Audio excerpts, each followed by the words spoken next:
మహాభారతం అంటే మనకు ముందుగా గుర్తుకు వచ్చేది పాండవులు, కౌరవులు, కురుక్షేత్ర యుద్ధం, శ్రీకృష్ణుడు, అర్జునుడు, గీతాపాచం. కాని ఈ మహాగ్రంథంలో కొన్ని విశేషాలు ఇప్పటికీ చాలా మందికి తెలియవు. ఈరోజు మనం అలాంటి కొన్ని తెలియని నిజాలను తెలుసుకోబోతున్నాం. 1. విరాటపర్వంలో నిజంగా ఏమి జరిగింది? బహుళంగా విరాటపర్వాన్ని 3వ పదంలో చూస్తాం. పాండవులు అజ్ఞాతవాసం చేస్తున్న దశ. కాని దీని వెనక దాగి ఉన్న చమత్కారాన్ని చూస్తే ఆశ్చర్యపోతాం. పాండవులు ఒక రాజ్యంలో మొత్తం సిస్టంను మార్చేశారు. ద్రౌపది సైంధవిని అవుతుంది. అర్జునుడు బ్రహన్నలగా మారతాడు. కాని ఎవరు వీళ్లను గుర్తించలేదు. ఇది యథార్థంగా సాధ్యమా? లేక ఇక్కడ కూడా శ్రీకృష్ణుని లీల ఉందా? 2. శిఖండి అసలు ఎవరు? బహుళంగా శిఖండి అనే పాత్రను చిన్నగా తీసుకుంటారు. కాని శిఖండి ఎవరో తెలుసా? శిఖండి అంటే ఒకే జీవితంలో 2 జన్మల కథ.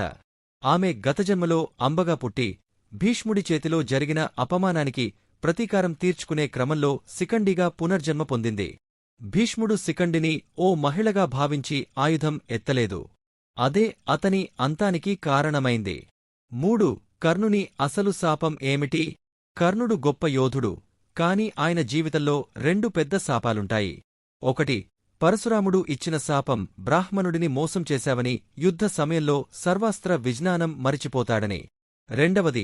భూమిని దయ చూపించమని కోరిన ఒక బ్రాహ్మణుడిని నిర్లక్ష్యం చేసినందుకు భూమి అతని రథాన్ని మింగేస్తుంది. అదే చివరికి అర్జునుడి బాణానికి అతన్ని బలి చేసేదాన్ని. కర్ణుడు ఓ నిజమైన ధర్మవీరుడు. కాని అతని వృద్ధిని ఆకర్షణీయంగా చేయడంలో మహాభారత రచయిత వ్యాసుడు వినూత్నంగా రచించాడు. 4. శ్రీకృష్ణుడు ఎందుకు శాపగ్రస్తుడయ్యాడు? బహుళంగా శ్రీకృష్ణుడిని సర్వజ్ఞుడు, భగవంతుడు, లీలామానుషుడిగా చూస్తాం. కాని కృష్ణుడికి కూడా శాపం ఉంది. గంధారి ఇచ్చిన శాపం ప్రకారం కురుక్షేత్రంలో తన 100 మంది పిల్లలు చనిపోయిన బాధతో ఆమె కృష్ణుడిని మరియు అతని వంశాన్ని నాశనం చేయాలని శపించింది. ఆ శాపం నిజం అయింది. యాదవ వంశం అంతమైంది. కృష్ణుడు చివరికి ఓ జడ్పరి బాణంతో మరణించాడు.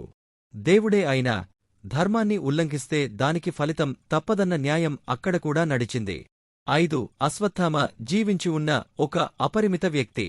ఈ రోజు కూడా మన కథల్లో కొన్ని గ్రామాల్లో అశ్వత్థామ ఇంకా బ్రతికే ఉన్నాడు అనే మాటలు వినిపిస్తుంటాయి. అశ్వత్థామకు శ్రీకృష్ణుడు శాపమిచ్చాడు. నీవు మృతిని పొందలేవు. శరీరంలో నుండి రక్తం కారుతుంది. చర్మం శిలీంధ్రంగా మారుతుంది. కాని నీవు జీవించి ఉండాలి యుగాల వరకు. ఇది శాస్త్రపరంగా నమ్మలేనిదైన ఇతిహాసమైతే ఇంకా మిగిలిపోయింది. 6. మత్స్యగంధ కళ్యాణి సత్యవతి ఎవరు ఆమె? బహుళంగా ఆమెను శాంతనుతో వివాహం చేసుకున్నవారిగా మాత్రమే గుర్తుంచుకుంటాం. కాని ఆమె జీవితం ఎంతో విచిత్రమైనది. ఆమెకి ముందే ఒక సంతానముంది, వేదవ్యాసుడు. అవును, మహాభారత రచయిత సత్యవతి వృద్ధాప్యంలో తన వారసత్వాన్ని రక్షించేందుకు తన కొడుకే రాజవంశంలో ప్రవేశింపజేసింది. ఈ కథ అంటే ఓ సామాన్య మహిళ నుంచి మాతృశక్తిగా ఎదిగిన కథ. 7. గీతోపదేశం ఎందుకు అర్జునుడికి మాత్రమే? అర్జునుడు ధర్మయోగి. కాని అసలు గీతా ప్రవచనాన్ని అర్జునుడికి మాత్రమే ఎందుకు చెప్పాడో తెలుసా? ఎందుకంటే అర్జునుడు ప్రశ్నించే ధైర్యం ఉన్నవాడు. అతను అశంకించేవాడు. అతను నాకు తెలుసు అని అనుకోనివాడు. అందుకే శ్రీకృష్ణుడు ధర్మాన్ని, జీవన తాత్వికతను, కర్మయోగాన్ని అతనికి చెప్పాడు, మనందరికీ వినిపించేలా. మహాభారతం అంటే కేవలం యుద్ధం కాదు. అది మనుషుల తత్వం, ధర్మం, శాపం, కర్మ, భవిష్యత్తరం కోసం చెప్పిన ఒక మానవ నాటకం. ఇది ఓ గ్రంథం కాదు, ఓ జీవితం.